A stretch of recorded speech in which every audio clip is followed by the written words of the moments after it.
Hi, everyone. Welcome to another episode of the Black Real Estate Dialogue. I'm very excited about this episode today. Here with me, I have John Lewis, who is a real estate investor out of St. Louis, Missouri. John, thank you so much for coming on the show. I really appreciate it. Sam, thanks a lot, man. I've heard a lot about the podcast, and it's such an honor to be on your show, man. As well as thank you so much for the lives that you do. I learn a lot, so it's an awesome Thank you. community. Appreciate it. Appreciate it. Thank you for tuning in. So first, I'd just love to hear more about you, what your childhood was like, and what you saw, or perhaps maybe even what you didn't see that shaped your view of what it means to build wealth. Sure. Yep, John Lewis, born and raised here in St. Louis, Missouri, North St. Louis to be more particular. It's our urban area, populated mostly by African Americans. So yeah, man, I was a product of not just my environment, but a product of my decisions. Um, so I'm proud of where I come from. However, I do have two eyes on my head, so I can see some of the challenges that not just I face, but my community faced. So it does take some leadership and also some decision making. As far as wealth, man, I got a late introduction to it. I'm not gonna lie, and sometimes it frustrates me. But I really didn't read books throughout school. I was very disciplined. I did on my homework, but as far as reading, especially when it comes to wealth and self-study, I didn't do that. I did what I had to do to pass and move on throughout school. But I got introduced to wealth after school. Started reading books like all of Robert Kiyosaki's books and Grant Cardone, Damon John, just listening to those powerful minds, and that introduced me. And real estate is one of the avenues that really got me passionate because we're all involved in real estate in somehow or fashion. So that was my introduction. That's awesome. That's awesome. So it's interesting just to hear, you mentioned that, just like a lot of us, right? We discovered and made these discoveries about wealth and what different people are doing besides, the typical working a job and just things people are doing outside.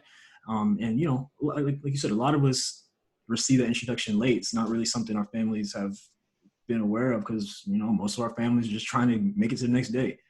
Love to hear more about real estate. It sounds like that is something that piqued your interest as you were reading and finding out more information. So I'd just love to hear more about why real estate? Why did that pique your interest? Um, to be honest, man, it was because in the book, that's what he said, do. Like, if you're looking for some passive income, get your hands on some real estate. So I was just following instructions. I wasn't the mastermind behind it. I was just looking for a way. But as I began to study more, I realized that real estate is one of the largest wealth producers, if not, as we advance more into this tech age, some of that may shift because of the power of the internet. But still, real estate is still a heavy hitter in the room right now. And it was something that I can get my hands on. The first property was it was a property in North St. Louis. My aunt, she moved down to Houston. So that property became available. I bought it and it was my first rental. I would work on it a little bit, then go out of town to make money, and then come back home and work on it and go out of town to make money in order to finish the project. So that was the introduction to real estate. I love it. I'm going to always love it. That's awesome. That's awesome. And you mentioned something very, very interesting just now that a relative of yours was moving and the property became available. Can you talk to us like what that looked like for you at the time, and just how that whole process went? Yeah, just how that whole process went, just with acquiring that. Yeah, man. So the property is on Natural Bridge, man. It's a main thoroughway here in St. Louis, Missouri. It connects STL County all the way to downtown. And the property is also located next to my um, grandmother's property. So the property, it does hold a sentimental value with us, with the family. It's a nice large house. I really can't see anyone else owning it besides someone in the family. So yeah, she left and the property was vacant for a little bit. Thank God that no one ever went inside of the property or anything like that. But as I began reading the book, the more clear this opportunity started to become to me. Hey, John, this is your chance right here. This is your chance right here. So yeah, for 15 grand, I was able to muster up a little bit from my piggy bank as well as a small personal loan from the bank. And I was able to acquire that property. And yeah, when someone started paying me rent on it, I'm like, okay, so this does actually work. I can carve out my space inside of this real estate space, and it started to become more and more clear, and I just stayed after it. Definitely. And what I like about that story in your start is that a couple things, you identified an opportunity. You didn't simply, there's a lot of things you could have done, right? You could have maybe acquired it and then try to flip it, but which I mean happens, but I think something in our community, we tend to be very short-sighted, right? So, we sometimes we see the bag that we can get quickly, but not everyone is at the level of understanding of how valuable it could be to keep a piece of property within the family. Yeah. I think it's pretty awesome that that was like your first, that was your introduction. I think that's really great. Yeah, man. Some people's why is the Lambo or it's the big mansion. They're all cool and great whys, but at the time, man, my why was I wanted my wife and my boys. Well, really, it's just my wife at the time, for us to be able to go to Forest Park at 11 o'clock in the morning. So that means like. And I still work. However, real estate does allow me to have some options, and time is one of them. So that's my main objective with it is the freedom that it offers. And when you're flipping, yeah, that's good. You're building up cash and you're becoming, you're more liquid, so you can go out and make bigger moves. However, you can't forget that whole passive stream, especially nowadays. We have to secure our future because the jobs, that's not their priority anymore. Is to secure the future, is to use your labor while you're there. But once you're gone, you're gone. So, we have to see that. We have to recognize that, and we have to start to prepare for our future now. For sure. For sure. So what were those early days like? Just, placing a tenant and just becoming a landlord for the first time. What was that experience like for you? It was exciting actually, man. But this first property, it was sort of non-traditional from my exit strategy. Because the property is directly on the bus line, it's right by a bank, right by a grocery store, right by Family Dollar, the library. I actually rented out the rooms for this one. I served men 35 and over, and the property is paid for itself multiple times just because of the cash flow. On the flip side, it is more management intensive. Whenever someone moves out, I have to get that room back into the condition that it would be in order for someone to move in. Um, Also, sometimes the type of tenant that I get in, sometimes you have to manage them a little bit more. But when it's up, it's up. Everything is going well, but there are also downs with it as well, and that's when the whole management comes into play. But yeah, that type of property produce great cash flow. This year will be my last year with doing that type of model. I am going to transition that property into a Section 8 property just because I want something that's more hands off. But yeah, it's been great for me. That's awesome. That's awesome. And you mentioned the rent by room strategy, which not a lot of people are really aware of. So can you talk to us more about why you decided to utilize that strategy with that first property? Yeah, I had some other folks. I've seen some other rooms operated around the city, and I also had some other folks who tell me because of the location, you're going to stay full. Your phone is going to always be ringing whenever you're out marketing your property. So that's really what led me toward that. Also, when you do a room by room, you're not locked into a 12-month lease. It's not sort of that same those same restrictions that you would have, if you had to put someone who's Section 8 in there or market rate tenant or whatnot.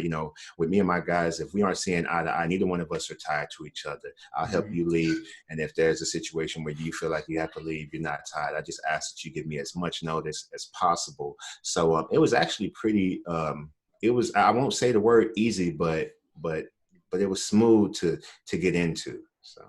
Awesome. Awesome. That's really cool. That's really cool. And how long ago was that first acquisition?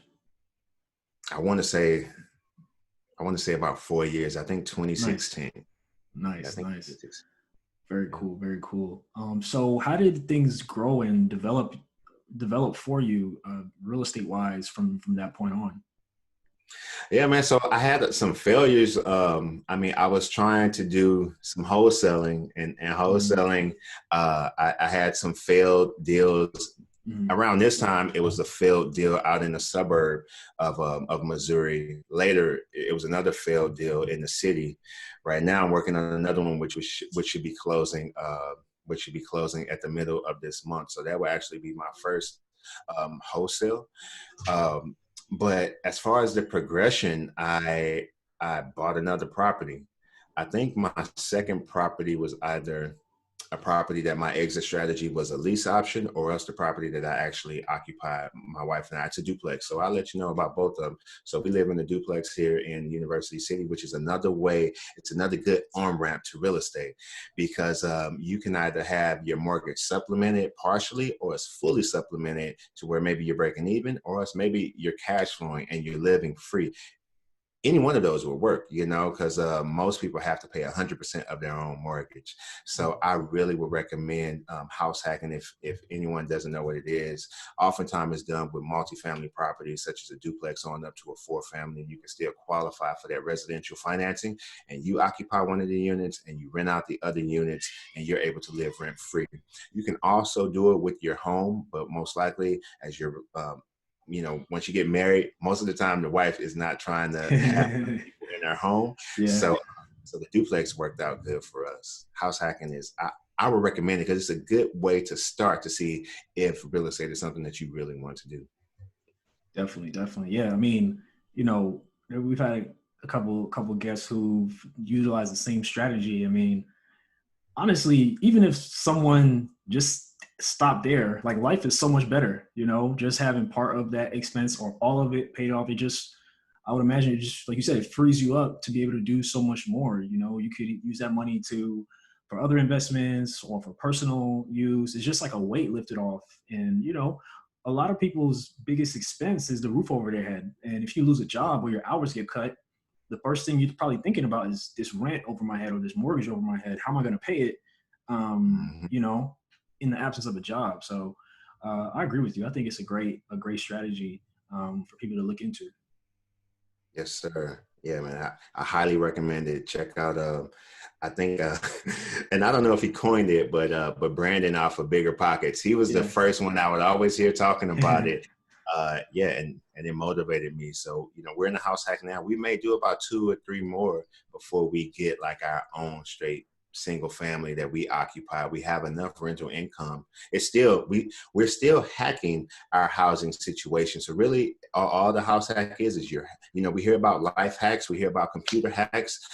With housing, we've hacked our housing situation for our benefit. So as I begin to acquire more, I'm still going to hack what we've built in order to supplement the mortgage that we have to pay for the roof over our head. For sure, for sure. And you mentioned a lease option. I don't believe we've had a guest who has talked about that strategy.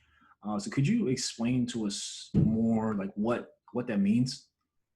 Yeah, yeah. So the next acquisition was that it was more of a creative disposition or disposing of the property, and I did this one with the lease option.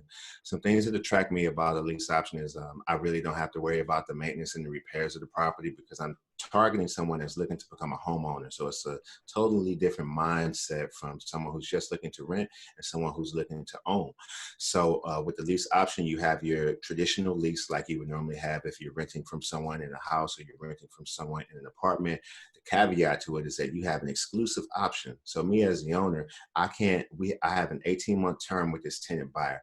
I can't sell the property to anyone else. And during that 18-month term, your tenant buyer may be trying to fix their credit. Maybe they're trying to build up their job history. They're doing whatever they have to do in order to become bankable, and then from there, that's when they actually cash you out of the property. So it's another creative way to dispose of property. Um, I would definitely recommend having a few of those in your portfolio because if they do cash out, then hey, you make cash flow on the front end, and then they actually cash you out, so you got to make a bigger payday as well, which you can flip that into some more real estate. So yeah, that was like the third or the fourth acquisition there. Yeah. Wow, that's pretty fascinating. Um, let's see, could you give us like an example? You could just use pretend numbers. How, I'm sure there are many different ways to structure it, but I guess for you, what's an example of a way you would structure something like that? A lease with an option? Mm-hmm. Sure. So here's one thing. Whenever you're selling your house on terms, your house has automatically become more valuable. You're giving someone the opportunity who the bank have possibly left behind. So this particular property, it was a $7,500 acquisition cost that I paid. I bought it out cash, and I sold it on the lease option for 41.5. Um, Wow. so it was $2,500 down payment, and the monthly rent was $850 per month, and it's an 18-month term. So right now we are about at the 12-month mark, and she still doesn't necessarily want to go to a bank. So we have another option, which is I'm going to convert her over to owner financing. So basically, I'm going to be the bank for her, and I have another property that I'm doing that with as well. But basically, it's going to be a contract for deed. So I don't have to worry about collecting another down payment or anything from her. But I sent her over some options. I think I sent her over her principal, interest, taxes, and insurance that would be due. It's the same as if you're paying a mortgage. That the interest rate is about 8% interest, and the term, I think I sent her over some options where, hey, you can have this house paid off in 8 years, or you can have it paid off in 10 years, and I'm actually the bank for her. However, if she would have went the way that most people want their lease options to go, within this 18-month time, she would have got herself all nice and pretty for the bank to where she would have been able to go out and secure financing, and then she cashed me out. I signed the property over to her, and I'm on to the next deal. So lease options, it's a way that you can get into a property as well, and it's a way that you can dispose of a property. I share the hierarchy with creative acquisition and disposition, and I can share it really quick if you got time. Oh yeah, of course. Yeah. Go for it. Cool.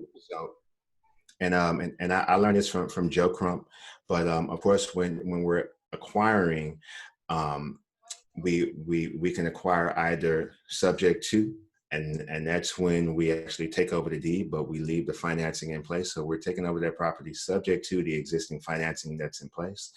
So that's number one. And next is owner financing.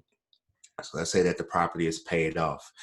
We can generate a promissory note and a deed of trust. So that homeowner is the bank. So I'm paying them, they're the bank. And lastly is acquisition by way of a lease with an option. So that's the last way, because when you acquire with a lease with an option, the deed is still in the name of the seller. So if I'm acquiring with a lease with an option, I'm not doing any work on the property because I don't want to be working on the property that I don't necessarily own. So on the flip side, when you're disposing of a property, the first way that you will want to dispose of a property is lease with an option, because me as the owner, I maintain more control. That deed is still in my name. However, I'm still bringing in someone who has the mindset of an owner. So our goal is to get them to home ownership. And the next phase is owner financing again. So we can draw up, it can be a contract for deed or agreement for deed, or it's an installment sale, or else we can draw up a deed of trust and a promissory note. Here in Missouri, we're a deed of trust state. Your state may be a mortgage state, but basically your promissory note is your promise to pay and the terms. And your deed of trust and your mortgage, that's the security instrument. If I get out of pocket, they can come and foreclose on me if I'm not adhering to what I've agreed to in the contract. And then lastly is the subject to. I would never dispose of a property subject to. I'm not going to, Why is that? because I will never turn over the deed to my property and keep the financing in my name. Most people, when they do that, they are extremely, extremely, extremely motivated. So I'll acquire subject to. I haven't yet, but I will acquire. It's a great way to acquire, but I will never dispose of it that way, not knowing what I know. You know, I'm educated about real estate. So we would draw up, we would have a security instrument, a deed of trust, and a promissory note, or else me knowing what I know, we may just do it on a lease with an option. So it all depends on who I'm sitting across the table from. Definitely, And definitely. again, that hierarchy is credit to Joe Crump. I studied it, I learned it, and I really like it when you're acquiring and disposing creatively. So I like to share it when I'm just speaking about creative acquisition and disposition. Definitely, definitely. So I have a follow-up question. So you mentioned for the lease option, right? You ideally want someone who's trying to eventually own the home, but perhaps they're in a position where, the bank, just based on their qualifications and such, they couldn't own a home, from the bank or whatever, get a loan from the bank. How do you find that person? How do you find the right person, who could be the ideal fit for something like that? Yeah. And to be honest with you, most people, if they haven't did what they need to do to be straight with the bank in the first place, chances are you won't get them to do what it is that they need to do. So most of these options actually do not go to the finish line, but you just market the same way that you market for regular tenants. So I found people on Facebook Marketplace. I put my property on Facebook Marketplace, and people just start to hit me up. You can also put signs out as well. Just be aware about throughout the entire country, it's illegal, but people still do it. So you just do that at your own caution if you wanted to use that as marketing. Um, Zillow, you can post your property on Zillow. Word of mouth, you can put a sign out in the front. So you will market the same way that you will market if you had a property for rent. And most people, you hear at least with the option, that's a synonym for rent to own. Mm-hmm. However, when you get the rent to own and the lease with the option, when those applicants come in, what they really want is owner financing, but they don't even know. They don't know the difference between the terms. So the lease with an option, your down payment goes toward the purchase price, but that monthly rent does not go toward the purchase price. However, if I'm acquiring, I'm going to negotiate for some of my monthly payments to go toward the purchase price and rent credits, but most people don't know. And the reason is that you want to be careful if you are giving rent credits to your tenant buyer is once you start to mix together this lease and that option, now they're building equity in the property. So Mm, if you have to get them out, let's say maybe you can't just evict them now, maybe you have to pay more money to actually foreclose on them because they have equity in that property. That's why we keep our lease separate and we keep our options separate. This rent is just rent. Get yourself bank. And some people say, why would I ever do that? What's the point? Why would I do this? I'm just paying you, I'm just lining your pockets. I'm lining the landlord's pocket. But let's say, like, imagine if you actually wanted to acquire this property and fix it up. What's the process that most of us have to do? First off, if the property is distressed, you won't be able to get a bank loan on that property. So that's out the window. Next, hard money. Most people it's their first time, they can't even adhere to like a project management schedule to make sure you're on point and you're meeting your deadlines because you don't want to not have the property finished and refinanced out because the hard money lender can take that property. So let's say with this 18-month term, right? And her rent was 850. But let's say she did everything that she needed to do and she was done. She was ready in 3 months and she was able to cash out and get the property, but she only had to put 2,500 down and she only had to pay 850 a week. She got the longer end of the stick than I did because she did what she. And I mean, I still get it because she cashed me out, but that's the advantage of it. Once you go in there, you got a job to do. Get yourself bankable to where you're able to acquire the property. You're not just, you agreed to rent with an option. So it's up to you if you want to use 3 months of that term, or if you want to use the entire 18 months of the term. So yeah, you can get real creative with it. As I mentioned, if I was acquiring a property with a lease option, I would negotiate for. I would try to get 100% of my payment to go actually toward the purchase price, but not if you get a savvy seller. They'll say maybe 100 or 200 or 300 would go toward the purchase price of the property. But again, just remember when you begin to mix that lease and that option to buy, that a judge can see that as them building equity in the property, and what could have been you just evicting them out of the property if you had to could turn into now you need to foreclose on them. definitely. And I like that for a couple of reasons. So the first thing is you are putting people in position to own property, providing them with like a runway of time to, if they would like to, get things together and be in a position to purchase it, which I think is great. And I think it's a very creative way. Not everybody is in position right away, but if they can already live in it and eventually work towards being in a position to buy it. I think that's great. And then would at the end of that term, let's say they wanted to buy it, would they just receive a loan from the bank? Would it work in that way? If the person met all the qualifications, you receive you receive your money and boom, it's theirs. It's signed over to them. Correct. Yep. Got it. So with this one, like 41.5, I did give her a $5,000 credit though towards some of the repairs. Also, if you're a nice landlord, if you're soft-hearted, put a layer between you and your tenants, and that's me. But yeah, I did give her a $5,000 credit, so that price ended up going down a little bit.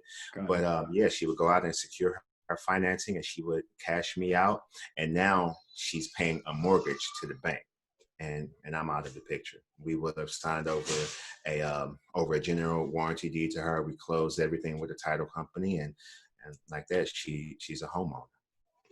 Very cool. Very cool. Are there any other creative strategies you've used? I think those are amazing. What you've mentioned thus far.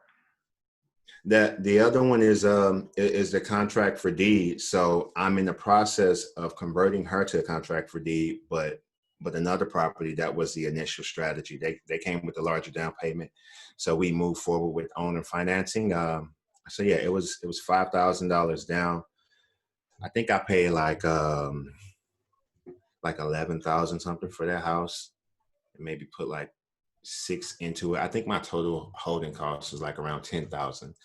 So I was all in like around 20 grand, and sold it for 59,000 on the contract for deed. But in the middle of us working our way to closing, something happened with the roof. So I was like, okay, we got some options here. We can scrap it. You all go about your way, I'll go about my way. I can fix the problem. However, that may raise the price of the property, or else you can fix it and let me know. Maybe we can work out some type of purchase price credit. So that's what they chose. They went and got a bid for the work, and I think it came out to like around 2,300 or something. So I gave them a $3,000 price reduction.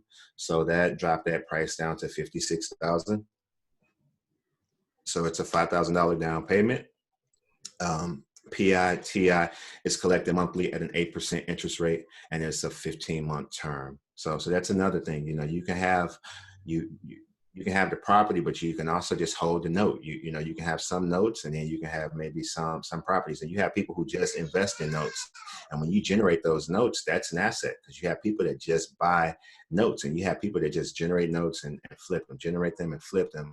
But again, if we're talking about building wealth and passive income, you're going to want to get in the habit of holding some things as well. But if you're just trying to become liquid and build up capital, that's another thing that can be sold off. An example is when I moved in here, Enterprise, they originated my note, but about a month later, I get a letter from Wells Fargo. Hey, we're servicing your note now. They sold the note. That's all they do is originate, sell, originate, sell. You can do the same thing. You can be the bank. You can originate, you can sell it, you can originate it, you can hold it. I love that. I love that. What I really like about what we're learning so far is you are showing us how to be on the other side of the table, right? So to be the bank, to be the one who's receiving what a bank would, who's receiving those. I mean, I think it's just fascinating. And so is your goal to kind of use all of these different creative options that you're using to get more money than you put in for the property and dispose? Is your goal to use some of that capital to put towards other deals to hold? Like what are some things you're thinking about, I guess, going forward as those things develop over time? So some of my goals, so my marketing is direct to selling. So I'm encountering people that have a problem. So my goal is to have multiple tools in my tool belt to where I can solve their problem. Not everyone is going to take your lowball cash wholesale offer. They may owe more on the property than what it is that you're offering. But let's say you're able to come in creatively and give them what they want. It's just you need time to pay them off. Another example, I haven't used it, but I've heard, let's say the seller is receiving Medicare. And if you cash her out, you just threw off all of her benefits. So what else do you have that you can do? How can you structure this to where, all right, so let's space this out over 20 years. And this way you're receiving your payments, you're going to get paid in full, and it never disrupts anything that would cause cause you to lose your Medicare benefits. Also, unfortunately, a lot of I'm a millennial. I'm 32. So sometimes we are very mobile. We move around a lot. We may not always want a house, especially if it's distressed and in a neighborhood that we may not want. So if someone is selling the property, or if they don't want to sell it, but they're going to pass it down to the next generation, that next generation may not have that mindset to see the value in that property. However, if we create a note, this note can outlive you. So how would it be if maybe your heir, they're receiving 600 a month, 500 a month, but they don't have to worry about tenants or toilets or anything like that. So you can get real creative. So that's my goal when it comes to encountering sellers. As far as the whole real estate game, I would love to be able to invest in larger multifamily properties. Residential is just, it's what's around me. So that's why I hopped in first. But the goal would be large multifamily, as well as new construction in North St. Louis City, which is where I'm from. Sure, for sure. And where does the portfolio stand now? Like how many units are you at these days? I have 5 buildings and 8 doors. Got it, got it, got it. Yeah, it's a Um, little small portfolio, but it's growing. that's good. I mean, I'm very impressed, and I'm glad. I'm really glad we're having this conversation because a lot of I want to inspire our community to be more creative, right? You've listed, I've already lost track. You've listed multiple ways, creative ways to be in this game, to finance, to help others. And, you know, I feel like just with what you've shared, it can open up the minds of other people. And yeah, I mean, I just think it's great that you're doing it in this way. And I'm pumped to put this out because, you know, you're adding a new twist to it. You're, like I said before, you're showing us how to be on the other side of the table, you know? So I think it's awesome, man. Thank you, brother. Yeah, man. Like I said, if we focus on like the people and helping people, the the profits are gonna come. And when you notice that this one offer is not being the best solution for everyone, you're gonna learn another way. We are very creative people, Mm, so like you'll be able to help so many more people when you begin to learn how to engineer different transactions. absolutely. Absolutely, man. And can you talk to us more about your marketing and how you find deals? You mentioned that you go direct to seller, which I think is great. I know well, most people go the traditional route, but I think going about it in that manner um, is probably even better. So I'd just love to hear more about that. How you realize that that's kind of what you wanted to focus on, the way you wanted to source your deals, and you know perhaps you have a couple of tips on how people can do that in their particular market. Yeah, if you're going to be in real estate and if you want to go direct to seller, take your real estate hat off for a second and put on your marketing hat because you just become a marketer. So the traditional way that we know is to go to a real estate agent, which is cool. Like we should be collaborating, working with agents. However, they may not always present you what it is that you want. If you're buying a property that's 85 cents on the dollar or 90 cents on the dollar, you really have to be careful in, if the market shifts or whatnot. So I want an even deeper discount. So I will make sure that your agent know your criteria, where you want to be. And then when you go direct to seller, you're actually there in front of them. That's why I still have yet to close a wholesale deal, but I look at them as like Marines of real estate, because they're going in there, they're meeting with their seller. It can be an irate seller, it can be a crazy seller, it can be a racist seller, and they're going in there and they're seeing how can they help, and they're securing the property at a deep discount. They're contracting it, and then they're moving it to someone like myself or like yourself or to a flipper. So I really respect them because they go in and they are one of the main sources of the deal. So as far as me, some other marketing, and I bought the property from a wholesaler. That property that I bought this property from a wholesaler who lives down in Florida, and he's wholesaling deals up here in St. Louis. So, Wow. hats off to him. But yeah, so I bought from him, and he just marketed his property on Facebook Marketplace. I saw it on there. I'm like, man, this is my area. I know my area. I can make this number work. the repairs weren't too crazy. You know, I like to buy properties that the repairs aren't too off the wall. However, it's still ugly for everyone else, and they see it. They're like, no, I'll pass over that. Another way is just think of every way that we're marketed to. Have you ever picked up the phone when it rang like a half a time, and next thing you know, you have a voicemail? Someone just leveraged a voicemail drop against you. So the lease option property, that's actually what I did. There's different voicemail drop softwares out here, and I sent him a voicemail. I didn't hear from him, so then I picked up the phone and I cold called him, and we talked, set up an appointment, went out there to see the property, and my first offer was actually too low. They didn't accept it. And then I went back and I'm like, hey, I can still make this work. And I came in closer to his number, and that property performs very, very well for me. So that's another way. Pick up the phone, call people. However, we do know that sometimes the phone feels like it has teeth, and we never, you know, on the other end, I'm talking to a stranger. Even me, like I still get nervous sometimes talking to Yeah. people on the phone because you never know. So that's another way. Driving for dollars is big. Get out and drive in your neighborhoods, and when you see properties that are distressed, you can send them a letter. You can write something and leave it on their door. You can call them. You can texting is really big now. Agents.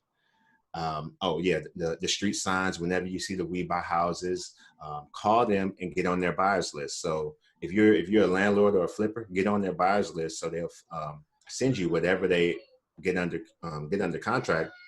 And if you're a wholesaler, you know, you'll want to be the one out there putting out signs and making calls and things like that. But you still have buyers and landlords who do it too, because they want the property deep like the wholesaler does as well. But most of the time, they don't have a lot of work goes into wholesaling. So most of the time, they don't have the time to go out there and do all of the marketing that wholesalers actually do.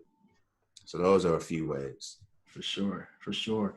So I know you have a couple of little ones. So as they grow up, and what's your plan? Like, do you plan on like having them involved in learning about real estate and different things? Like, I know they're still pretty young, but what have been some of your thoughts lately as it relates to that? Yeah, man, 100%. So like in our community, we are groomed for the job, right?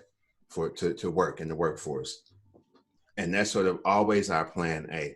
And I have nothing against that, especially like if you work for a dope organization or Mhm. like a family business or something. However, I want them to like business ownership could be another priority, and that can sort of be their plan A. And the job can be their plan B. Like it, I just want to flip it a little bit because like I was a job. My daddy was a job. My granddaddy was a job. My great granddaddy was volunteer volunteer work. Unfortunately, forced volunteer work. But yeah, but it was just always working for someone else, and I sort of just want to shift that paradigm a little bit to see if they'll be open to it. So when they're under 18, they're going to have some strong motivation for me. But as they become of age, then the decision will be theirs. But yeah, man, I'm going to take them with me when I'm working on properties, when I'm walking properties, when I'm analyzing properties, when I'm talking to people. Also, when they're out, I want them to say like, "Oh, you should meet my dad. You should meet my mom. You know, oh, my dad buys houses. My dad buys houses just like this. Like that's things that they can do when they start talking. When they start Yeah, talking, they start doing like that. So I've seen the way that other groups of people are very intentional with their children and the goals and the direction that they have for their life. So I definitely want to do that for my boys as well. And I also really want them to leverage the power of the internet. So if I find something that a talent or something that they take well to, we're going to document it. We're going to produce great content to where they'll inspire other peers their age, because that can be very, very rewarding as well. hmm Attention is a whole new currency that we have right now in this age. So those are two things I'm really going to focus in on when it comes to my boys. for sure, for sure. I know you meant, and how about your wife? How involved is she? What are her thoughts on everything you've had going on over the last couple of years with real estate? Yeah, man. So she's very supportive, and like she's Nice. been here throughout it all. We've been together since we went to high school together. and we started dating freshman year of college. So she's very supportive, and probably the number one support would be just maintaining the household, architecting this household, keeping it together. Sometimes I'm in and out of the house. I'm moving. I get a call from a tenant. Maybe I got to wait. It's 12 o'clock. I got to go. They, then lost a key or something like that, or have some issues. I have to make sure that the property is still functioning. So she's been very, very supportive. As we grow, I would like for us to collaborate more on the management and leadership, and taking on different tasks, such as things as simple as lawn care and rent collection, because I self-manage. She can sort of handle that call and make sure that the lawn guy is paid, call and make sure that he's there at the property, things like that. That way I can focus on other parts of the business, as well as acquisition and acquiring and getting more. So Definitely, for sure. And something you mentioned was like larger multifamilies and new construction in the neighborhood you grew up in. So can you explain to us more? I guess we can start with the new construction part. What piqued your interest in that? And in particular, going back to your old neighborhood and doing it there. yeah, man, I love our historic buildings here in St. Louis.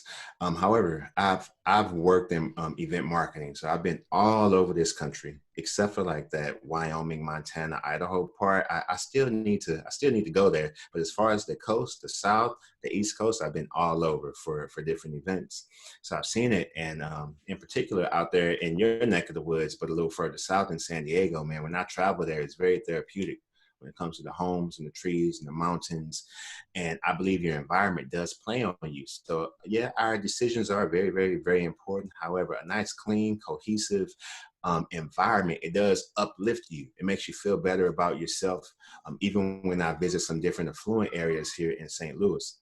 So that's really why I want to see new construction in St. Louis. I want to see some low lighting in North St. Louis, some tree-lined streets, an area where people can walk either at 7 o'clock in the morning or 11 o'clock at night, just feel comfortable. When I go to areas and I see women out running and jogging at 11, I'm like, man, it's a cool area. I would feel comfortable with my wife around here. And a lot of those traits are traits that I want to see in North St. Louis, just because North St. Louis is where my home is. So I'm totally fine with rehabbing of the properties as well, but there's some that are just so far gone to where they would have to come down. Yeah. So besides having those empty lots, I would love to see some new modern homes, sort of giving you that Austin, Texas look, green homes, very, very efficient, new construction, new sidewalks, fresh trees, and greenery and bushes and parks. That's another thing. Sometimes our parks can be a hindrance in the urban areas. And I'm like, man, this is totally wrong. If we were out 30 minutes in the suburbs, it's a luxury to live next to the park. But not over here, unfortunately, the park could cause certain activity that may not be cohesive when you're trying to raise a family. So that total paradigm shift is some aspirations that I really want to see in North St. Louis City. So that's why I'm passionate about the new construction in the city as well. Love it. I love it. And could you, so for our listeners who may not be familiar with the St. Louis market, could you tell us more about what's going on, what's happening in the city, and why it's a great place to invest? I mean, you've had really great success there. So hey, maybe we have some listeners who are in different markets, but and want to invest in St. Louis, or perhaps they're considering it. Yeah, man. Everyone is coming to the Midwest. As far as buy and hold, you're gonna get your best best ROI here in the Midwest. Here in the city, just like everywhere else, the downtown areas are being revitalized. You have a lot of affluent dollars actually coming back to the city from the suburbs. So I am too young to have experienced the white flight from the city of St. Louis, but I have experienced the white flight from the county that directly borders the city. So we have the city, then we have our bordering counties, and then we have the far out suburbs, which used to be farmland. So I got to experience moving into a suburb on the outskirts of the city where I had 90% white neighbors. And when I moved out, I had 90%, I had 99% black neighbors. Wow. Um, so I got to experience that. And we all know that certain neighborhoods have tipping points. So when a certain amount of a different group moves in, pretty much the pre-existing group are going to move out. In different parts of the country, that tipping point may be different. So with St. Louis, you have North St. Louis City. It's an old part of town. It's primarily occupied by Black African American. Unfortunately, it's where the least amount of resources are, and it's also where the highest amount of violent crime takes place. It's where I'm from. It's where I'm born and raised. You have your downtown area that's being revitalized, and we butt right up against the Mississippi River. And we have it's like $1 billion project that's being built right on the outskirts of downtown right now. So people are starting to buy some of the real estate up, and I'm really eager to see how that's going to play in the city, because downtown has been very sort of landlocked against rough neighborhoods. So our downtown, you can't venture too far away from it. You pretty much have to stay right there in that little pocket, unless you know the areas. North City, and then people, when they get money, they move out to North County.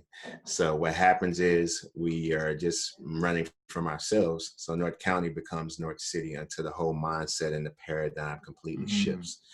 Then you have South City. So South City are your hipsters. You're going to see the Black Lives Matter signs up. You're going to see the rainbow flags up. You're going to see the diners and everything. So that's a hip area. South City is pretty cool. And then once you go past South City, then you have South County, which can be nice. And then certain parts of South County can be like a white version of North City. So because people think that happen in their areas too, but like they have some of the same issues that we have in our communities. And when I first saw it, I was like, oh man, this is pretty similar to some of the stuff that go down over on the north side. Yeah. But we both, us on the African Americans, we have our affluent areas and we have our low income areas, and as well as the whites, they have their affluent areas and then they have their low income areas as well. Mm-hmm. And as you come out west, that's the really, really affluent area, West County. That's actually where I went to school. I was bused 45 minutes to an hour away from my home to go out to West County. Unfortunately, my mom didn't want me in the school system near where I was, just because of some of the challenges and the lack of resources. Yeah. I still think I would have made it out fair, but this is the path that I was on. It's the path that my mom put me on. So I'm riding with it. That's where I got my education from. And that's the landscape of St. Louis. We butt right up against the river. And on the other side of the river is East St. Louis. So it's a very depressed, impoverished area. However, it used to be a thriving area as well. Mm-hmm. But the East St. Louis riots took place. People began to migrate, move out to North County. And it's still a lot of work to do over there as well. Similar to North City, but like even more depressed when it comes to a very low population and high crime as well. But as far as investing, you can get a good ROI on parking your money. Like you go buy a rental out in North County, like you out in California or New York or something, you would never be able to see that type of return. Like I told you, I buy properties cheap. I paid $11,000, $7,500. This last one I paid $3,750. But even if you want something turnkey, you can pay $40,000 and still command like a $750 rent. So it's hard to see those ROIs in some of the larger cities, the Chicago and the New York and the California, the LAs, those different parts of the country. Definitely. So I guess so you mentioned like there's a lot of investment happening in and around downtown. I guess from your perspective, like, do you see some of those areas closer to downtown changing a bit? And I guess, more homes being rehabbed and bought and sold and stuff. Like, I guess from your perspective, like, where have you seen the most noticeable progression and change? I would have to say, I still see it like in South St. Louis. And Mm, then, of course, out in the suburbs where the good schools are, that's where people are buying properties to flip. So they're going to mm, buy that property, that they're going to rehab it because the values are strong out there and there's good schools. In the city, you can, we still have high crime. So as far as downtown, I see a lot of the big companies are starting to do work down there. But as far as like the everyday investors, some of them still like their sweet spot areas like out in the county or mm. South City, to where they know it's a safe area. They can get someone moved in. Outside of downtown, it's still sort of in that transitioning period or Right. whatnot, to where someone like me, I would be comfortable going in there, doing my thing. But you still have other investors that, they're wholesaling. It's a lot of wholesaling, so they'll get it and then they'll flip it to someone else. But yeah, we're still in that transition period for St. Louis. Got it. Got it. Cool. Cool. And yes, what tips do you have? So let's say, you have someone who's interested in real estate. They heard about this idea of passive income and building wealth. But they're just like, all right, well, what's next? Like, what should I do? To figure out which lane is mine. Like, what advice would you give to somebody in that position? Ah, yes, and that's a good question, because some of the events that Gabby and I have been a part of, we get a lot of people who are ready to go. They're ready to go, but they don't know where to go. So it's very good to sort of wrap your mind around, like, because real estate, once you start making mistakes in real estate, they can end up being costly mistakes. But however, it's still best to go ahead and get started. So for number one would be education. Um, I'm a student of YouTube University, Bigger Pockets podcast, Black Real Estate Dialogue. Thanks, man. Rap, start to get obsessed with learning about this business. And then from there, you have your local RIAs. So figure out who are the movers and shakers in your area. Beware of those big names that come through your city. I won't drop any of them, but oftentimes it's just a sales pitch, and Mm, they'll get you to the back of the room, and they'll even keep your wallet. They'll keep it there with yeah. them. So you really have to be careful. I think those are cool. Go leave your wallet in the car, but your real value is going to come from that local RIA with the local landlords, the local flippers, the local movers and shakers in your market, lenders, hard money lenders, bankers, appraisers who are doing it in your market, who know your market. That's where you're going to get your real value, and not just some sales pitch. And then from there, once you begin networking with them, um, I will focus on acquisition. How are you going? Well, first, how are you going to market? Are you going to use agents, or are you going to go direct to seller? Because you got to market in order to get some deals. Next is okay. Now it's time to acquire and fund. How are you going to fund your deals? Are you doing cash? So it's three ways that you can buy property. You can buy property with your cash. You can buy property with your credit, or you can buy property with your knowledge.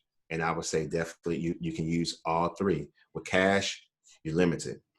With credit can like really, it's leverage. So you can do so much more than what you were able to do on your own efforts or on your own cash. And with knowledge, it's infinite, because remember, you can go in and make a creative offer to a seller where you don't have to come out of your pocket anything, or Yep. you can acquire this property and have it sold at closing. It's so many ways. So I would definitely say learn them all, but have a focus on knowledge, because that's really how you're going to prepare yourself forward. So funding. Most people are going to need some type of loan. Are you going after properties that are turnkey, or are you going after properties that are distressed? Know that your financing is going to be different.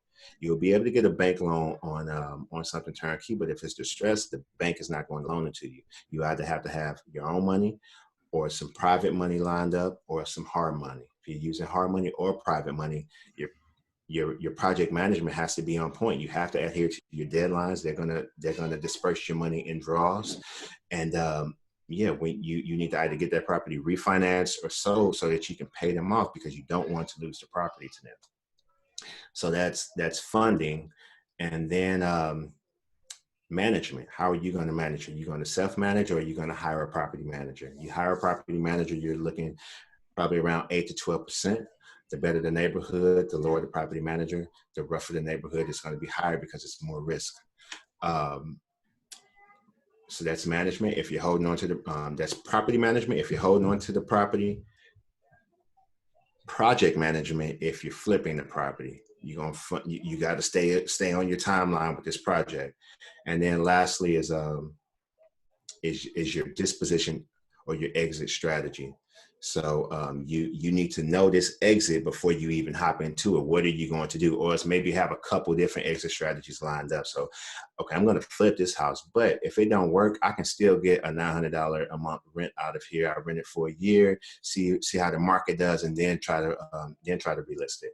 Or it's okay, man, wholesale, I may only make $5,000, but if I can find a way to close on this property, put up some fixtures and paint it and just throw some carpet down, I may be able to hotel this house. I don't have to go in and change out the systems, but people will buy this house, with just minor fix-ups, and they'll take on a few projects themselves. So it's not a wholesale, but it's not a full-out rehab, but it's a hotel. So I'm going to do a little bit to nothing, and then I'm going to throw this property back on the market. So know your different exit strategies. So if you have to write all those down and write your plan down for each of those. But what's going to be really important is linking up with the mover or shaker in your market and learn how they're moving. Sure, so that's what I was. Thank you so much, and shout out to Gabby, Gabby Burks. Can you talk more about the events that have been taking place? I mean, I ask about them all the time, and she talks about them when she comes on the show. But yeah, can you tell us more about it? I just want to keep promoting it because what y'all are doing in St. Louis and bringing the community together and educating people, I love it, man. I think it's awesome. Yes, Gabby, the real estate bay. I love Gabby.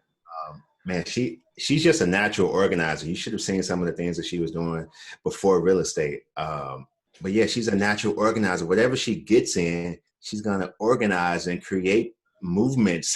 She's gonna create movements around it. So yeah, so she's organized two St. Louis Black real estate mixers.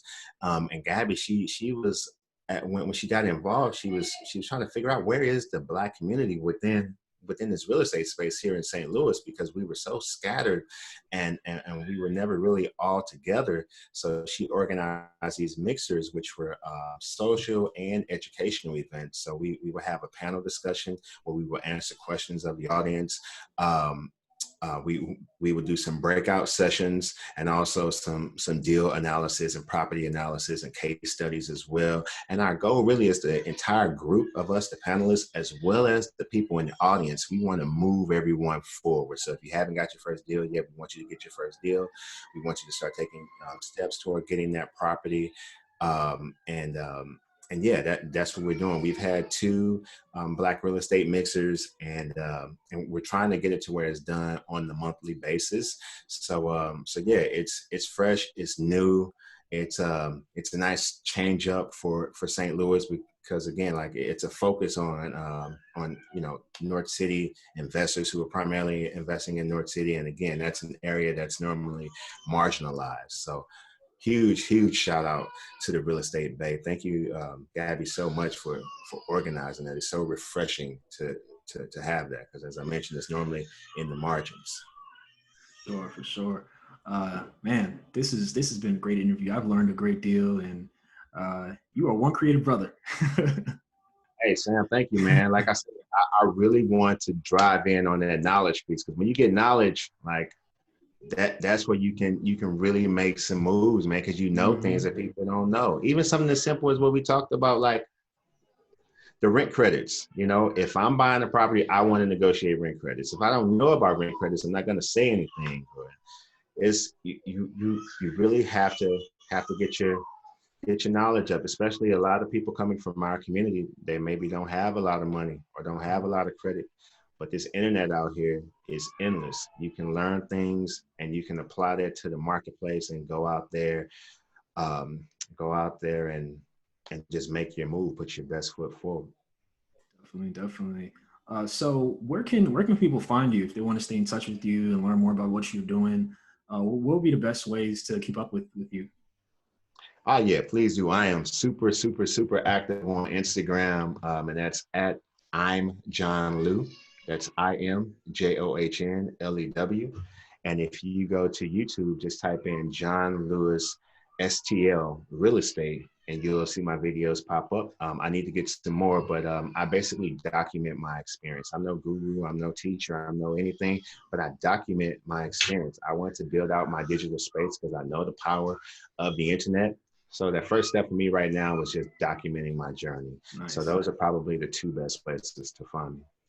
Nice, nice. Well, man, thank you so much. I appreciate you coming on the show. It's been a pleasure, and I'm looking forward to putting this out. Thanks, Sam, man. I love what you're doing over there with Bread, and it's an honor to be on your show. I appreciate it. Thank you, man. I appreciate it. Thank you all for listening to another episode of the Black Real Estate Dialogue. Look forward to hearing from you all soon.